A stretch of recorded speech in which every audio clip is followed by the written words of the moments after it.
Welcome to Hearts on Fire Encounter 4. Imaginative contemplation is a way of prayer that Saint Ignatius discovered. Pilani Masikane teaches us how to pray in this way. So, what is gospel contemplation? It is an active way of prayer that uses our imagination as a tool to connect with God in prayer. In Ignatian spirituality, we speak about God being found in all things. And in the same breath, God also speaks to us in different ways. In gospel contemplation, we engage all our senses. Some people might mistake it for daydreaming. No, it's not. Some people shy away from gospel contemplation because they think that one needs to be creative. You will hear in the next few minutes that it's not necessarily the case. When we start using gospel contemplation to pray, we start as per usual with asking God for the grace that we need in our prayer. It helps to read the story once or twice just to familiarize with our chosen passage that we have decided to use to pray. And then we follow up with a quiet time just to sit and listen to what God says to us. At that time, it is important that we then start imagining ourselves into the story. We use all our senses to explore what is happening in the story. It is also very important that we trust that God will guide us in the imagination and will speak to us through that imagination.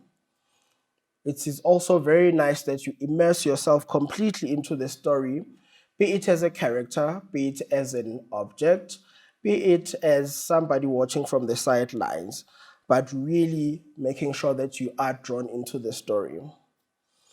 This is not a reenactment of the particular gospel passage. So sometimes what would happen is that the script might change as opposed to the story that you are familiar with. And that is not a cause for alarm. It's just to be comfortable that God is leading us through that particular path. Some people really struggle with imagining. So sometimes it might help that if you're struggling in that regard, that maybe you write down the conversation or you write a dialogue just to bring that participation in. As the story draws to an end, you must also find yourself with Jesus where you're going to have a one-on-one conversation with him.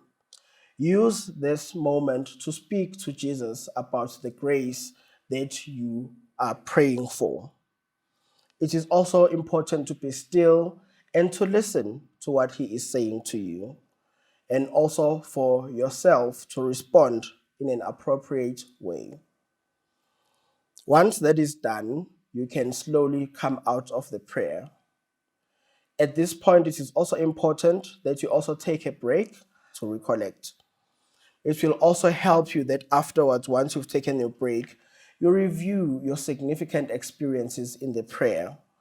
Also to notice your feelings, how you felt, what were your thoughts, was there any resistance, was there any direction that you were pushed towards. And as always, it is always important to journal your experiences in this particular prayer and also maybe to repeat if there is a particular point that you feel that you want to pray on.